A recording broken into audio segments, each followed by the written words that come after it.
بسم اللہ الرحمن الرحیم۔ السلام علیکم ورحمۃ اللہ وبرکاتہ۔ الحمد للہ حمدا کثیرا طیبا مبارکا فیہ، والصلاة والسلام علی سید المرسلین محمد وآلہ وصحبہ اجمعین، اما بعد۔ یہ درس قرآن نمبر 545 ہے اور آج سورۃ الانعام کی صرف ایک آیت کی تلاوت و تشریح کی جائے گی، آیت نمبر 6۔ اعوذ باللہ من الشیطان الرجیم، بسم اللہ الرحمن الرحیم۔ أَلَمْ يَرَوْا كَمْ أَهْلَكْنَا مِنْ قَبْلِهِمْ مِنْ قَرْنٍ مَكَّنَّاهُمْ فِي الْأَرْضِ مَا لَمْ نُمَكِّنْ لَكُمْ وَأَرْسَلْنَا السَّمَاءَ عَلَيْهِمْ مِدْرَارًا وَجَعَلْنَا الْأَنْهَارَ تَجْرِي مِنْ تَحْتِهِمْ فَأَهْلَكْنَاهُمْ بِذُنُوبِهِمْ وَأَنشَأْنَا مِنْ بَعْدِهِمْ قَرْنًا آخَرِينَ صدق اللہ العظیم۔ لفظی ترجمہ یوں ہے، علم یرو، کیا انہوں نے نہیں دیکھا، کم اہلکنا، کتنی ہی ہم نے ہلاک کر دی، من قبلہم، ان سے پہلے، من قرن، ایسی امتیں، مکناہم، کہ ہم نے ان کو طاقت دی، فی الارض، زمین میں، ما لم نمکن لکم، وہ جو ہم نے طاقت نہیں دی تمہیں، وارسلنا، اور ہم نے بھیجی، السماء، بارش، علیہم، ان پر، مدرارا، موسلا دھار، وجعلنا، اور ہم نے بنائی، الانہارا، نہریں، تجری کے بہتی ہیں وہ، من تحتہم، ان کے گھروں کے نیچے سے، فاہلکناہم، پھر ہم نے ان کو ہلاک کر دیا، بذنوبہم، بوجہ ان کے گناہوں کے، وانشأنا، اور ہم نے پیدا کی، من بعدہم، ان کے بعد، قرنن آخرین، امتیں دوسری۔ ترجمہ یوں ہے، کیا انہوں نے نہیں دیکھا کہ ہم نے ان سے پہلے کتنی امتوں کو ہلاک کر دیا، جن کے پاؤں ملک میں ایسے جما دیے تھے کہ تمہارے پاؤں بھی ایسے نہیں جمائے، اور ان پر آسمان سے لگاتار مہ برسایا اور نہریں بنا دی جو ان کے مکانوں کے نیچے بہ رہی تھی، پھر ان کو ان کے گناہوں کے سبب ہلاک کر دیا، اور ان کے بعد اور امتیں پیدا کر دی۔ اس آیت میں 5 باتیں بتلائی گئی ہیں۔ پہلی بات، کیا انہوں نے نہیں دیکھا کہ ہم نے ان سے پہلے کتنی امتوں کو ہلاک کر دیا؟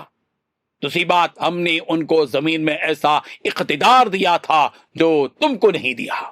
تیسری بات، ہم نے ان پر زوردار بارشیں برسائیں، اور ہم نے نہریں بنا دیں جو ان کے نیچے جاری تھیں۔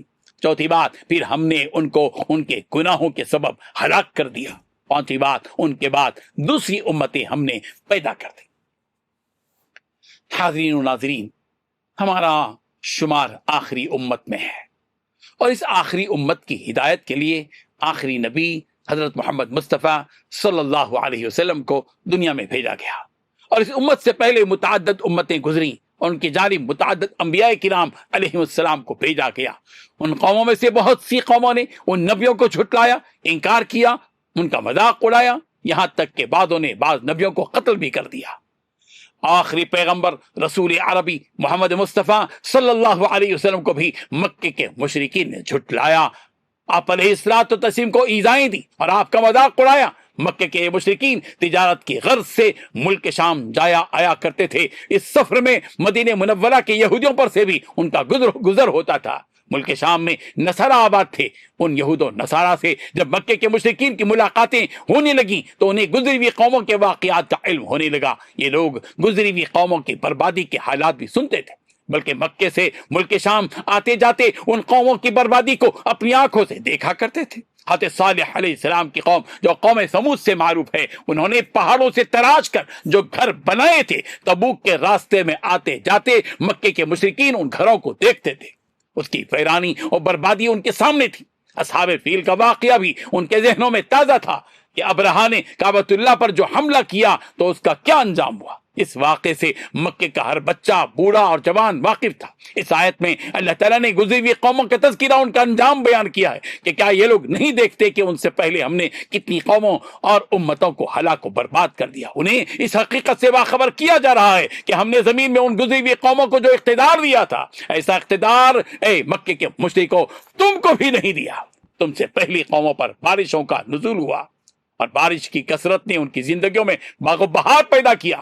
ان کی خوشحالی کا یہ عالم تھا کہ ہم نے نہریں بنا دی تھیں جو ان کے نیچے جاری تھیں، مگر ان قوموں نے اپنے نبیوں کی نافرمانی کی، جھٹلایا، مذاق اڑایا۔ نتیجہ یہ ہوا کہ ان کے گناہوں اور جرائم کی وجہ سے ہم نے ان کو ہلاک و برباد کر دیا۔ یہ وہ لوگ تھے جو بلند مقامات پر بیٹھ کر باغوں، کھیتیوں اور نہروں کے قدرتی خوشنما مناظر دیکھا کرتے تھے۔ انہوں نے اللہ کی نعمتوں کی ناقدری کی، بغاوت اور سرکشی کی، پھر ہلاکت و بربادی ان کے سامنے تھی۔ ایک قوم ہلاک ہوئی تو دوسری قوم آئی، تیسری قوم آئی، اس طرح قوموں کے آنے اور برباد ہونے کا سلسلہ جاری رہا۔ قوم سمود، قوم عاد، قوم شعیب اور قوم نوح وغیرہ۔ سورہ اعراف کی آیت نمبر 4 میں اللہ تبارک و تعالی نے فرمایا وَكَمْ مِنْ قَرْيَةٍ أَهْلَكْنَاهَا فَجَاءَهَا بَأْسُنَا بَيَاتًا وَهُمْ قَائِلُونَ، اور بہت سی بستیوں کو ہم نے تباہ کر دیا اور ان پر ہمارا عذاب رات کے وقت پہنچا، ایسی حالت میں کہ وہ دوپہر کے وقت آرام کر رہے تھے، ایسے وقت میں بھی عذاب آیا۔ سورہ انفال کی آیت نمبر 54 میں یوں کہا گیا کہ دأبِ آل فرعون والذین من قبلہم کذبوا بآیات ربہم فأہلکناہم بذنوبہم واغرقنا آل فرعون وکل کانوا ظالمین۔ فرعونیوں کی حالت کی جیسی اور ان سے پہلے کے قوموں کی کہ انہوں نے اپنے رب کی باتیں جھٹلائیں، بس ان کے گناہوں کے باعث ہم نے انہیں برباد کیا اور فرعونیوں کو ڈبو دیا، یہ سارے ظالم تھے۔ سورہ یونس کی آیت نمبر 13 میں فرمایا گیا وَلَقَدْ أَهْلَكْنَا الْقُرُونَ مِنْ قَبْلِكُمْ لَمَّا ظَلَمُوا، اور ہم نے تم سے پہلے بہت سے گروہوں کو ہلاک کر دیا جبکہ انہوں نے ظلم کیا۔ سورہ ہجر کی آیت نمبر 4 میں فرمایا گیا وَمَا أَهْلَكْنَا مِنْ قَرْيَةٍ إِلَّا وَلَهَا كِتَابٌ مَعْلُومٌ، کسی بھی بستی کو ہم نے ہلاک نہیں کیا مگر یہ کہ اس کے لیے مقررہ نوشتہ تھا۔ سورہ بنی اسرائیل کی آیت نمبر 17 میں فرمایا گیا وَكَمْ أَهْلَكْنَا مِنَ الْقُرُونِ مِن بَعْدِ نُوح، اور ہم نے نوح کے بعد بھی بہت سی قومیں ہلاک کر دی۔ اس آیت سے یہ سبق ملتا ہے کہ اللہ تعالیٰ کا دستور اور نظام یہ ہے کہ جب قومیں نبیوں اور آسمانی کتابوں کو جھٹلاتی ہیں اور رسولوں کے ساتھ ہنسی مذاق کرتی ہیں اور ان کو تکلیف و اذیت پہنچاتی ہیں تو اللہ تعالیٰ ایسی قوموں کی ہلاکت کا انتظام کر ہی دیتے ہیں۔ ہمیں ہر اس عمل سے گریز کرنا چاہیے جو عمل ہماری تباہی کا ذریعہ بن سکتا ہو۔ رب ذوالجلالہ ہم سب کو ان آیات سے سبق حاصل کرنے کی توفیق عطا فرمائے، آمین۔ وآخر دعوانا ان الحمدللہ رب العالمین۔ ڈیلی درس قرآن کو سبسکرائب کیجئے، اپنے تاثرات اور مشورے ارسال کیجئے اور متعلقین کے گروپ بنا کر انہیں روزانہ درس قرآن بھیجیں اور اجر ثواب پائیں۔